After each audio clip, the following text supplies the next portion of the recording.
Hello history buffs and welcome back to my channel. I want to start out with a quick question for you, a little quiz.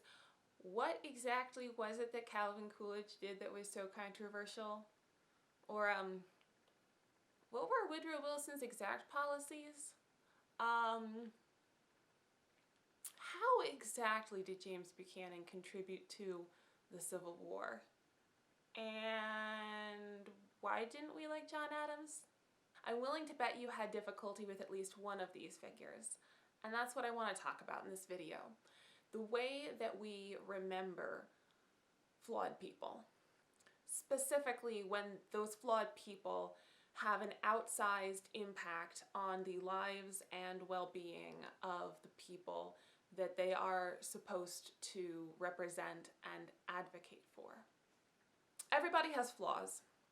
I certainly have flaws. Everyone you know has flaws. You have flaws. And that's fine. You're allowed to have flaws. However, there's a big difference between being a flawed person, having your demons, working on yourself, making mistakes, picking yourself back up, improving. There's a big difference between that and making decisions and policies, if you're a policymaker, that influence and make life worse for the people you're supposed to advocate for and support. One of the most frustrating things about having been to liberal arts grad school, and I highly recommend it for anybody who wants a deep and nuanced and clear view of how the world works. Whether you want to study philosophy or history or whatever you want to study, you get this view of the world that is so clear. You get to call a spade a spade. You get to put words and language on these ideas and the things that happen around you like you've never been able to before. You learn where the problems come from.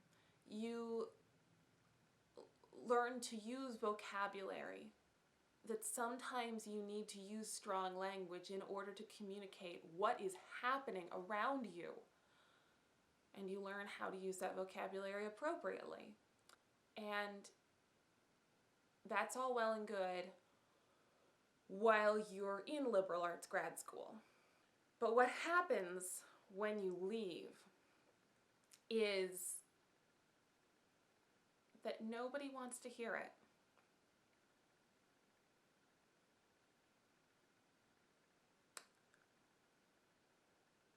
And that's really frustrating because I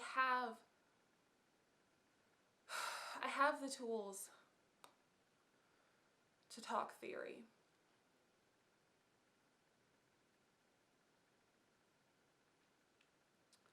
And I'm sitting here afraid that if I state facts,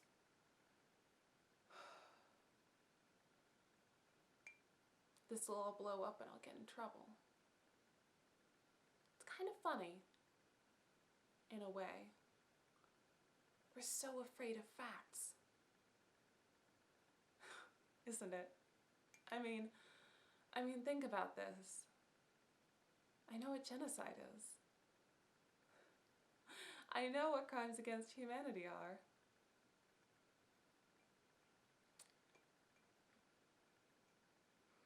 And I'm afraid to talk about it. It's funny. Because if I talk about it, then you know, now I've got views and opinions. Better not have those.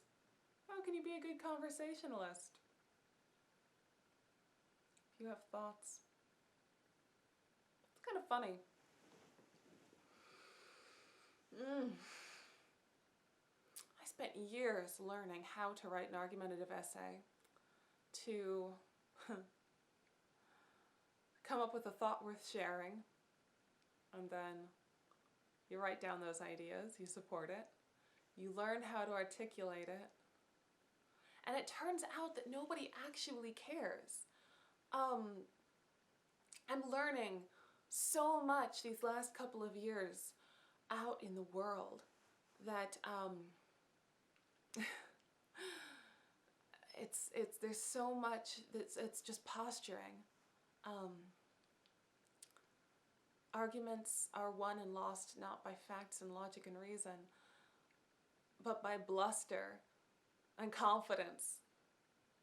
It's all spectacle.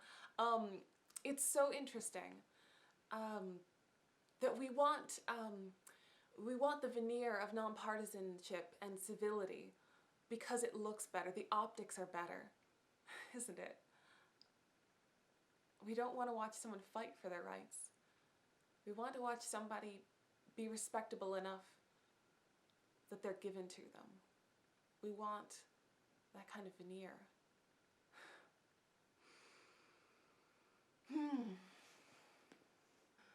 Well, this brings me back to power. This brings me back to who do we remember? How do we remember them? Because the thing is, we have a pretty poor memory of our characters in American history. We don't really remember who our leaders were. We don't remember them for who they were and what they did, if anything at all. We remember a vague sense of who we feel they may have been. No facts, no substance. It's just spectacle, really. You might have a feeling that Grant was a schlubby, corrupt drunkard. You may have a feeling that Jackson was kind of a gunslinger. Well, both a little more complex than that, weren't they? I mean, everybody is. But we don't really care about substance. We care about the spectacle. And then there are figures that we just don't remember at all. I mean, tell me about Harrison.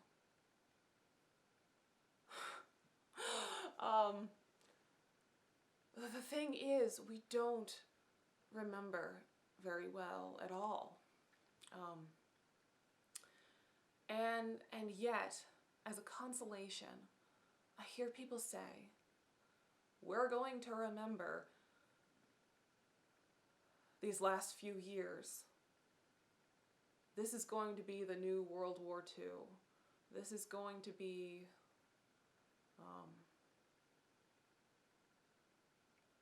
I don't know who it's going to be like, because I really can't think of any presidents that we don't put a positive spin on. I mean, even Wilson and Adams, we put a positive spin on them. We can't stand to remember our presidents, our politicians poorly. I mean, think of the last several state funerals. If you disagree with something someone did, well, funeral's not the time to say it, right? Now that they're dead, they belong to the angels. We can't speak ill of the dead. It doesn't matter how many policies that they signed that hurt, how many people, it doesn't matter. You can't speak ill of the dead. That is that's how we do it. And after a little while, they're dead and gone. So why does it matter to bring it up? Well, as a historian, there are lots of reasons to bring it up. There are plenty of analogs to modern day that we find in history. Is one reason. It creates context. It creates a sense of cultural identity of a people and of a place. So yes, there are reasons to bring these people up, to bring events up. Not only because it's important to remember for the sake of remembering, but it's how we find solutions to our problems, to understand how the problems came about and to figure out what intricacies created them so that perhaps they can either be patched or taken apart entirely. But if we don't face the facts and the troubles, there's nothing doing. And we don't like to see our heroes in a bad light, and we don't like to speak ill of the dead, and that puts us in a really tough situation. So the reason why I bring this up is because we aren't in a situation where time is going to solve anything. It's not. I'm afraid that time and memory are not mechanisms of justice, because that's not how they function, at least not here and not now. So don't rely on that. Don't rely on the fact that in years to come we'll remember all of this and that legacy will mean anything.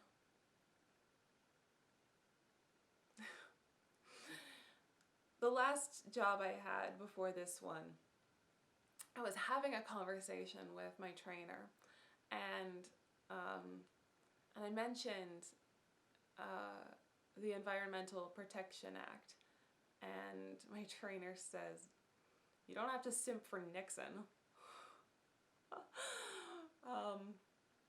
Which is fun, because maybe I could have liked him.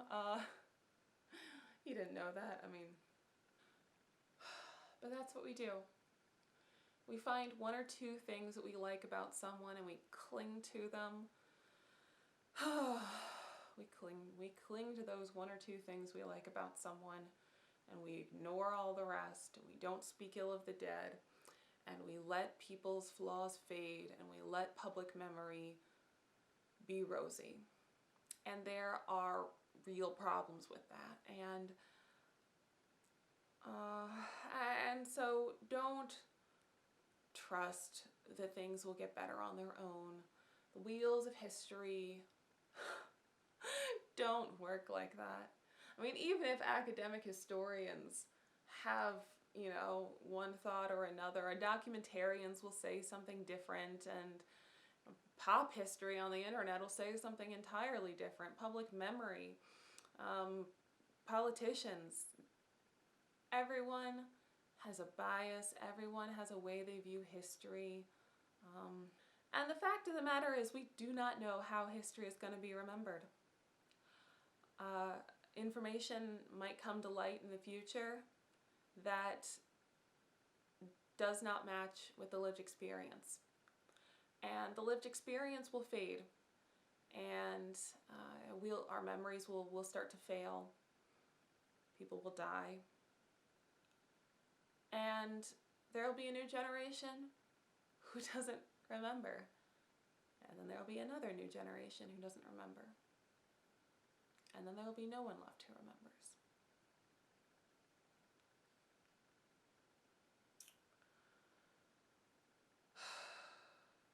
Don't assume that history is any kind of mechanism for justice against people who are in power, who abused that power, who hurt people with that power.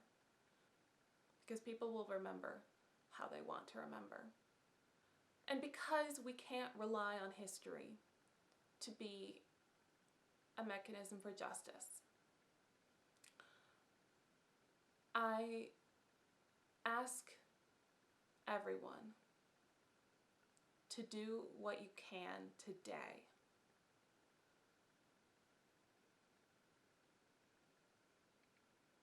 to make sure that you don't need to rely on history as some kind of consolation prize. Things were bad, but at least we know it was bad. Make it better. Do what you can.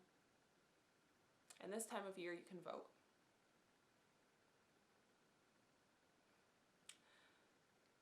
And until next time, make history.